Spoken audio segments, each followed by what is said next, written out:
నమస్తే. విశ్వ హిందూ పరిషత్ పేరుకు తగినట్లుగానే విశ్వంలోని హిందువుల సంక్షేమం, లోక కళ్యాణార్థం పరీక్షించేటువంటి ఒక అద్భుతమైన సంస్థ. ఈ సంస్థ తాజాగా ఒక ప్రక్రియలకు చొరవ తీసుకుంది.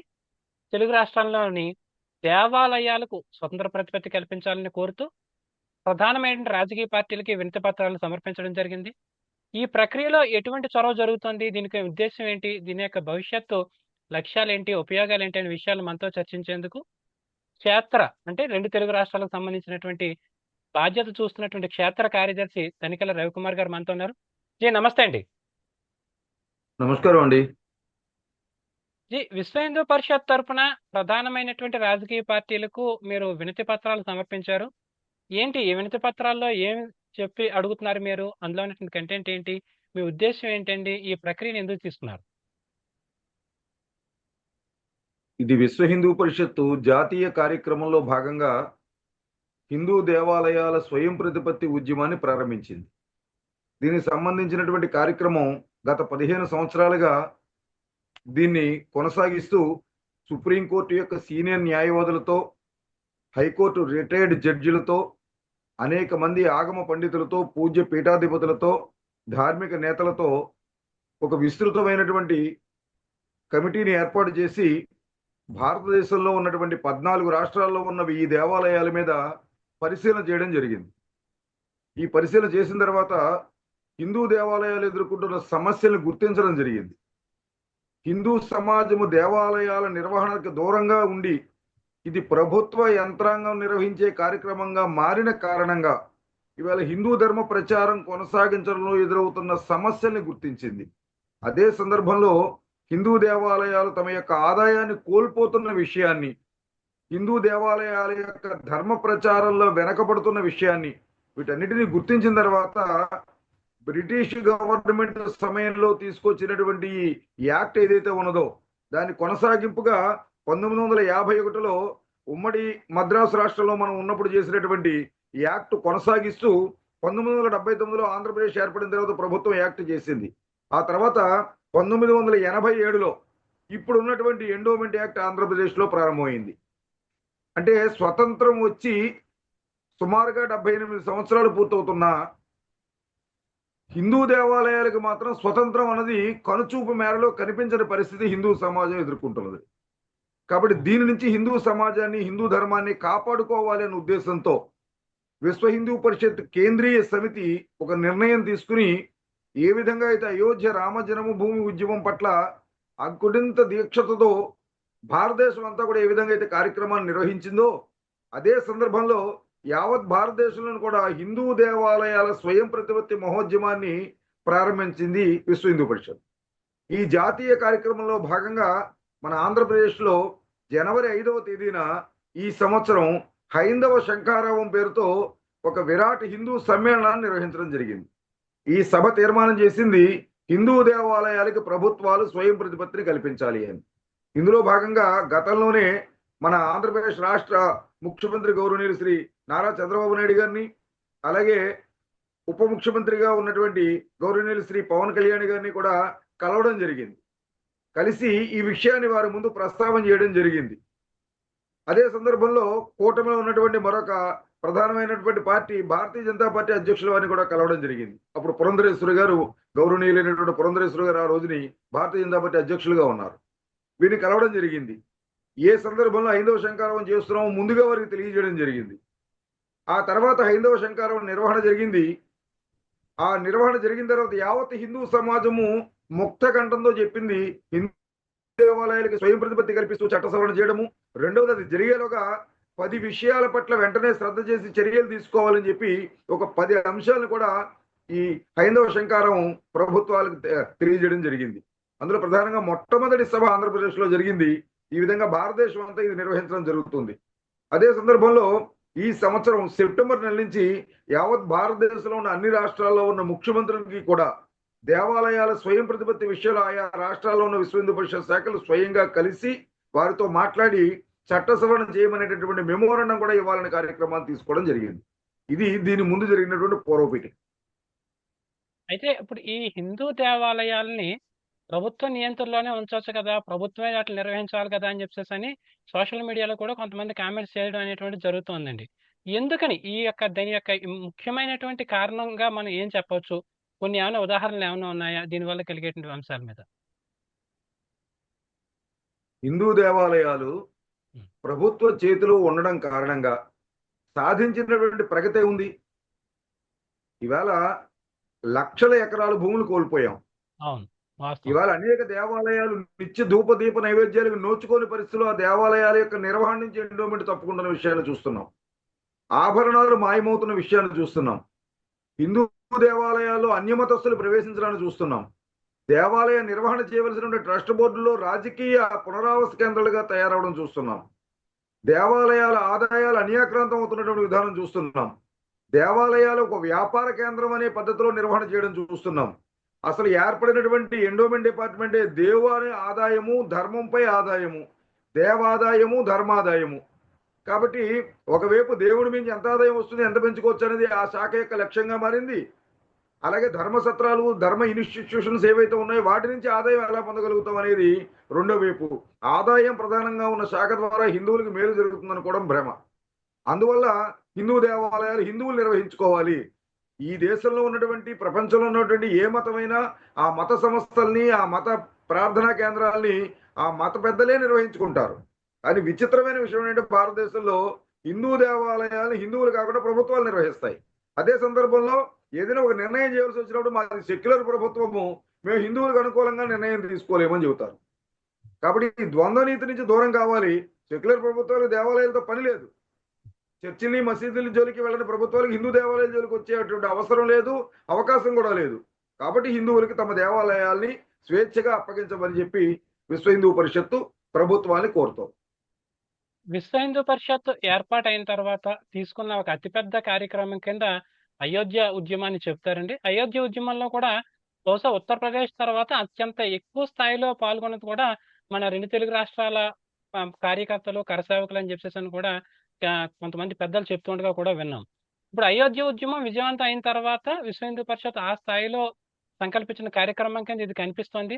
మరి ఇందులో కూడా తెలుగు రాష్ట్రాల చొరవ, తెలుగు రాష్ట్రాల కార్యకర్తల యొక్క పాత్ర ఎక్కువగా ఉంటుందని మనం ఏమైనా ఆశించవచ్చా అండి? ఖచ్చితంగానండి.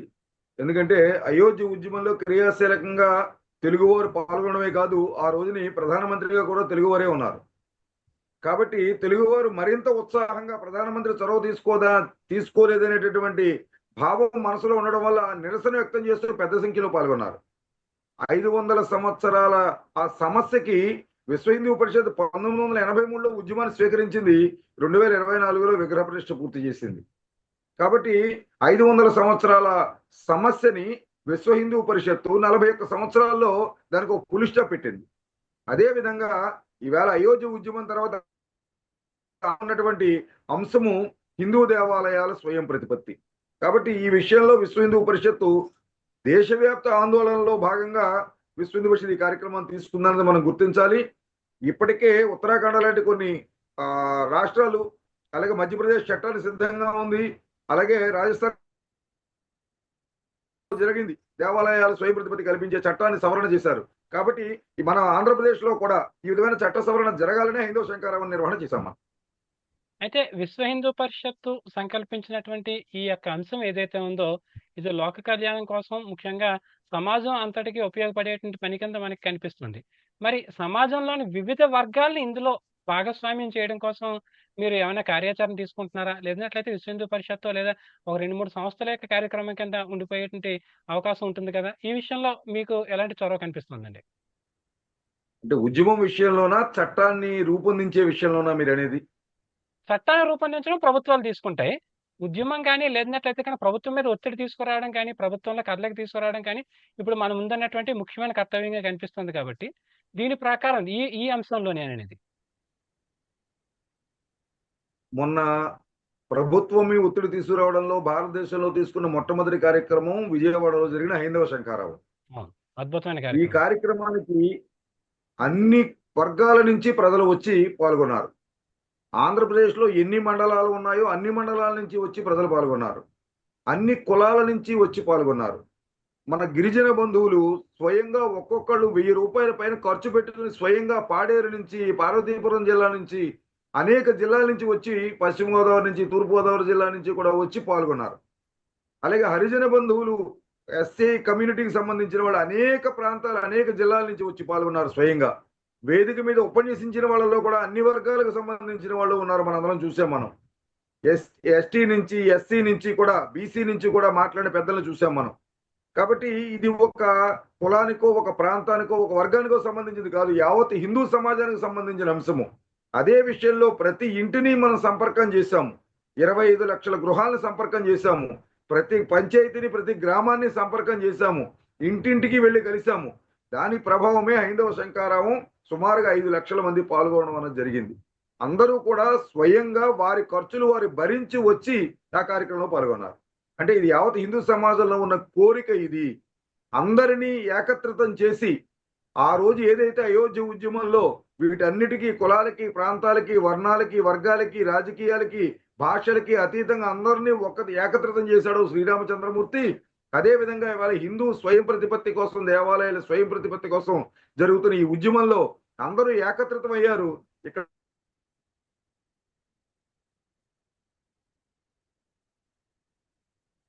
బంధువులు అనే ఆలోచనతో అందరూ కూడా విజయవాడ వచ్చారు. ఆ తదనంతరం కూడా కార్యక్రమాలు అందరూ కూడా భాగస్వాములు అవుతున్నారు. ఇప్పుడు మీరు క్షేత్ర కార్యదర్శి బాధ్యతల్లో ఉన్నారు. అంటే దాదాపుగా దేశవ్యాప్తంగా మనం విశ్వ హిందూ పరిషత్తు చేసేటువంటి పనుల మీద కూడా మీకు చక్కటి అవగాహన ఉంటుంది కాబట్టి మిమ్మల్ని మరొక ప్రశ్న అడగదలుచుకున్నామండి. విజయవాడ కేంద్రంగా హైందవ గర్జన ఎంత విజయవంతమైందో కళ్ళతోటి చూసాము. ఎక్కడెక్కడి నుంచో మీరు అన్నట్లుగా స్వచ్ఛందంగా వాళ్ళ ఖర్చులు వాళ్ళు భరించుకొని రావడం అనేటువంటిది. అంటే ఏదైనా రాజకీయ పార్టీ ఒక చిన్న సభ పెట్టాలన్నా సరే జన సమీకరణ కోసం బస్సులు పెట్టాలి, రకరకాల ఇవి చేయాల్సినటువంటి పరిస్థితి ఉన్నటువంటి తరుణంలో ఒక కోరిక మీద, ఒక సమున్నతమైన లక్ష్యం కోసం ఇంతమంది స్వచ్ఛందంగా తరలిరావడం ఏంటంటే ఒక అద్భుతమైన విజయం. విశ్వ హిందూ పరిషత్ ఆంధ్రప్రదేశ్ ప్రాంతం నుంచి ఒక అద్భుతమైన విజయం సాధించడం జరిగింది. అయితే దేశవ్యాప్తంగా కూడా మీరు ఇక ముందు కాలంలో ఎలాంటి చొరవను తీసుకుంటున్నారు? ఇంకా ఏవైనా కార్యక్రమాలు సంకల్పించారా? ఎలా ఉండబోతుందండి కార్యాచరణ? ఇందాక చెప్పాను మీకు, భారతదేశ వ్యాప్తంగా ఈ మధ్యన హైందవ శంకరం అయిన తర్వాత కూడా కేంద్రీయ విశ్వ హిందూ పరిషత్ సంఘటన మహామంత్రి మాన్య మిలింద్జీ ఆంధ్రప్రదేశ్కు రావడం జరిగింది.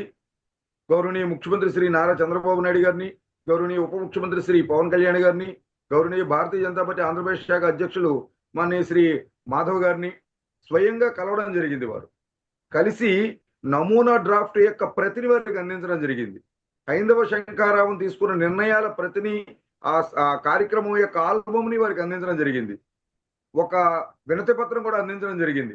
కాబట్టి స్వతంత్రం వచ్చిన తర్వాత హిందువులు ఎదురు చూస్తున్న అతిపెద్ద కోరిక ఇది. హిందూ ధర్మాన్ని కాపాడడంలో భాగంగా ఇవాళ హిందూ దేవాలయాన్ని హిందువులకు అప్పగించండి. దీనికి కూటమి ప్రభుత్వం ముందుకొచ్చి భారతదేశానికి మొట్టమొదటి దిశానిర్దేశం చేయండి. అటువంటి అవకాశం ఆంధ్రప్రదేశ్ హైందవ శంఖారావం మొట్టమొదటి జరపడం ద్వారా అవకాశం కలిగింది. కాబట్టి దీని గురించి మీ న్యాయ నిపుణులతో ఆలోచించండి. ఈ ముసాయిదా డ్రాఫ్ట్ని మీరు పరిశీలించండి. సాధ్యమైనంత త్వరగా ఈ రకమైనటువంటి యాక్ట్ని అమెండ్మెంట్ చేయడం కోసం మీరు ప్రధానమైనటువంటి పాత్ర పోషించండి అని చెప్పి వారిని అభ్యర్థించడం జరిగింది. వారు ముగ్గురు కూడా పరిశీలన కోసం సానుకూలంగా స్పందించారు. అయితే చూద్దాం అది ఏం జరుగుతుంది. చాలా చర్చించవలసినటువంటి అంశము. దీని మీద న్యాయ నిపుణుల సలహా తీసుకోవాలి. తెల్లారెడ్డి చేసి మనము డిమాండ్ చేయడం లేదు. కాబట్టి దీని మీద పరిశీలన ప్రారంభించమని చెప్పాము. కాబట్టి ముగ్గురు కూడా సానుకూలంగా స్పందించారు. కాబట్టి మేము ఆశాభావం వ్యక్తం చేస్తున్నాం. ఎంత పెద్ద ప్రయాణమైనా మొదటి అడుగుతో ప్రారంభం కావాలి. కాబట్టి ఇందులో ఏదో దేవతల రాజధాని ఏదైతే ఉన్నదో అమరావతి, అది ఈ దైవ కార్యానికి నాంది కావాలని కోరుకుంటున్నాం. కాబట్టి ప్రపంచంలో ఉన్నటువంటి ఆనాడు అయోధ్యలో ప్రారంభమైన ఉద్యమం విజయం సాధించింది. విశ్వ హిందూ పరిషత్ ప్రారంభించిన ఉద్యమం ఈ రోజు అదే అమరావతిలో ప్రారంభమవుతున్నటువంటి, ఆంధ్రప్రదేశ్లో ప్రారంభమవుతున్నటువంటి ఈ ఉద్యమం కూడా విజయం సాధిస్తుందని మేము భావిస్తున్నాం. ఎవరిగా ఇంకొక ప్రశ్న అండి, ఎందుకంటే మీరు ఇంకొక మాట అడిగారు దేశవ్యాప్తంగా ఎటువంటి ఆలోచన చేస్తున్నారు అని. ఇందాక చెప్పాను నేను, సెప్టెంబర్ మాసం నుంచి ప్రారంభించి అన్ని రాష్ట్రాలలో ఉన్నటువంటి ముఖ్యమంత్రుల్ని కలిసి ఈ ఎండోమెంట్ యాక్టుల్ని రద్దు చేస్తూ, దేవాదాయ యాక్టుల్ని అమెండ్మెంట్ చేస్తూ హిందూ దేవాలయాలకి స్వయం ప్రతిపత్తిని కల్పించండి అనే విషయంలో అందరూ ముఖ్యమంత్రుల్ని కలిసేటువంటి ఒక కార్యక్రమం ప్రారంభమైందంటే జాతీయ ఉద్యమానికి మరొక అడుగు ముందుకేస్తున్నారు. అదే సందర్భంలో ఆంధ్రప్రదేశ్ లాగా మిగిలిన రాష్ట్రాల్లో కూడా వేరువేరు పేర్లతో మన ఇక్కడ హైందవ శంకరావం జరగచ్చు, అక్కడ మురుగన్ సభ జరగచ్చు, మరో తమిళనాడులో చోట జరిగింది. ఇంకొక సభ జరగచ్చు. ఇలా అనేక రకాలుగా ఈ ఈ కార్యక్రమం అన్ని రాష్ట్రాలను కూడా నిర్వహించడానికి నిర్ణయం చేయడం జరిగింది. అయితే ఇప్పుడు ముఖ్యమంత్రి స్థాయిలో ఎవరైతే ప్రభుత్వాన్ని నడిపిస్తూ ఉంటారో వారి స్థాయిలో వినతి పత్రాలు సమర్పించడం, వారి స్థాయిలో కథలకు తీసుకురావడం అనేది ఒక ముఖ్యమైనటువంటి అంశంగా మనం గమనిస్తున్నాము. అదే సమయంలో ప్రజాభిప్రాయం ఎలాగుందనేది ప్రభుత్వ పెద్దలు తెలుసుకునేటువంటి దాని మీద మొగ్గు చూపుతారు కాబట్టి, ప్రజల్లో ఈ విషయం మీద చర్చించడానికి ఏమైనా ప్రాతిపదికలు ఏర్పాటు చేయడం కానీ, హైందవ సంకార్ లాంటి అద్భుతమైన కార్యక్రమం జరిగింది. తర్వాత దశలో జిల్లాల్లో ఏర్పాటయ్యేటువంటి సంకారం లాంటి సభలు కానీ, లేదా సమావేశాలు కానీ, ఇలాంటి చొరవ కానీ ఏమన్నా కార్యాచరణ ఏమన్నా రూపొందించే అవకాశం ఉందండి? మూడు పద్ధతుల్లో ఈ కార్యక్రమాన్ని ముందు ముఖ్యంగా ఆంధ్రప్రదేశ్లో తీసుకెళ్తున్నామండి. ఓకే. ఏదైతే పరమ పూజ్య స్వామీజీలు హైందవ శంకారం వేదిక మించి యావత్ హిందూ సమాజం చేత ఆ రోజున సంకల్పం చేయించారో, ఆ సంకల్పం ప్రతి గ్రామంలో, ప్రతి ఆలయంలో హిందూ బంధువుల చేత చేయించే కార్యక్రమాన్ని, సంకల్ప కార్యక్రమాన్ని, మహాసంకల్ప కార్యక్రమాన్ని ఒక కార్యక్రమం తీసుకుని సెప్టెంబర్ మాసంలో ప్రతి దేవాలయంలో ఈ కార్యక్రమం చేయాలని, కార్తీక మాసం వరకు ఈ కార్యక్రమం నిర్వహించాలని అనుకున్నాము. కాబట్టి ప్రతి దేవాలయంలోనూ కూడా ఆ రోజున హైందవ శంకారావంలో తీసుకున్నటువంటి సంకల్పాన్ని ప్రతి ఒక్కరి చేత చేయించడము. ఈ విధంగా ప్రతి గ్రామంలోకి ఈ విషయము, ప్రతి మందిరంలోకి ఈ విషయాన్ని తీసుకెళ్తాం. తర్వాత మేధో సదస్సులు నిర్వహిస్తాం. ప్రతి ప్రతి జిల్లాలోనూ కూడా 100 నుంచి 200 మందిని అన్ని కులాల నుంచి, అన్ని వర్గాల నుంచి విశేషమైనటువంటి వ్యక్తులందరినీ కూడా, కుల పెద్దలందరినీ కూడా సమీకరించి ఆగమ పండితుల్ని, అలాగే మేధావుల్ని, అలాగే హిందూ ధార్మిక ప్రవచకారుల్ని, ఆ జిల్లాలో ఉన్నటువంటి ఉన్నత రిటైర్ అధికారుల్ని అందరినీ కూడా, దేవాలయ ట్రస్ట్ బోర్డు మెంబర్లని వీళ్ళని కూడా సమాయత్తం చేసుకుంటూ అందరితో కలిపి సెమినార్లు నిర్వహిస్తాం. ప్రతి జిల్లాలోనూ కూడా 2వ ఘట్టంలో సెమినార్ల నిర్వహణ జరిగిన తర్వాత అర్చక స్వాములతో చర్చించడం జరుగుతుంది రాష్ట్ర స్థాయిలో. అలాగే పూజ్య స్వామీజీలతో రాష్ట్ర స్థాయిలో ఒక చర్చా కార్యక్రమం నిర్వహించడం జరుగుతుంది. మఠాధిపతులు, పీఠాధిపతులతో ఈ కార్యక్రమం నిర్వహించడం జరుగుతుంది. అలాగే వంశపారంపర్య ధర్మకర్తలతో ఈ చర్చా కార్యక్రమం నిర్వహించడం జరుగుతుంది.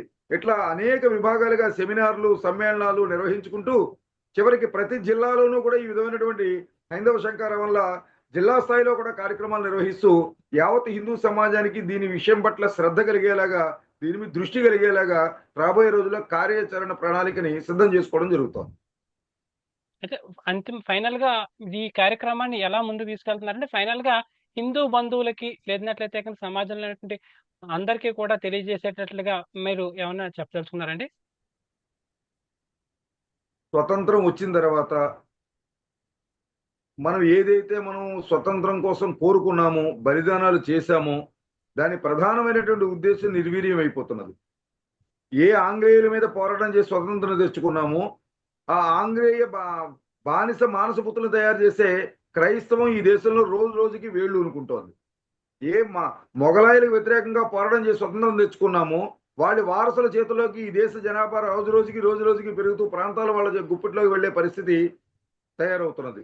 కాబట్టి నేను ముస్లింనైనా, క్రైస్తవునైనా, నేను మొట్టమొదట ఈ దేశంలో పుట్టినటువంటి భారతీయుడిని, నాకు పవిత్రం ఈ దేశము అన్న భావాలు కాకుండా, నిన్న పిఠాపురంలో జరిగిన సంఘటన కూడా చూశారు. మిలాదున్ నబీలో వాళ్ళు జెండాలు పట్టుకుని వాళ్ళు తిరిగినటువంటి విధానం మనం చూసాం. మనం అన్ని పత్రికల్లో, సోషల్ మీడియాలో వచ్చింది. ఎస్పీ గారు దాని మీద కేసు కూడా బుక్ చేశారు. కాబట్టి ఇది ఎందుకు చెబుతున్నానని చెప్పంటే, ఇది ఒక చర్చి ఆంధ్రప్రదేశ్లో ఎప్పుడూ లేనిది గణేష్ ఉత్సవ నిమజ్జన కార్యక్రమాన్ని చర్చి ముందు నుంచి వెళ్లకుండా ఆపిన పరిస్థితి చూసాం. ఇవాళ మసీదుల ముందు ఊరేగింపులు ఆపుతున్న పరిస్థితి చూసాం. కాబట్టి సహజీవనము అన్నది హిందూ ధర్మం మాత్రం ఉన్నంతసేపే ఉంటుంది, లేకపోతే అది ఈ దేశంలో కనుమరుగైపోతుంది. కాబట్టి ఈ దేశంలో ధర్మాన్ని కాపాడుకోవడం కోసము, ఆలయాలను రక్షించుకోవడం కోసము, గోవుల్ని కాపాడుకోవడం కోసము, ఈ భూమిని నిలబెట్టుకోవడం కోసము, వేదాలని నిలబెట్టుకోవడం కోసం, వాటి యొక్క ప్రచారం చేసుకోవడం కోసం స్వతంత్రం కావాలని కోరుకున్నాం మనం.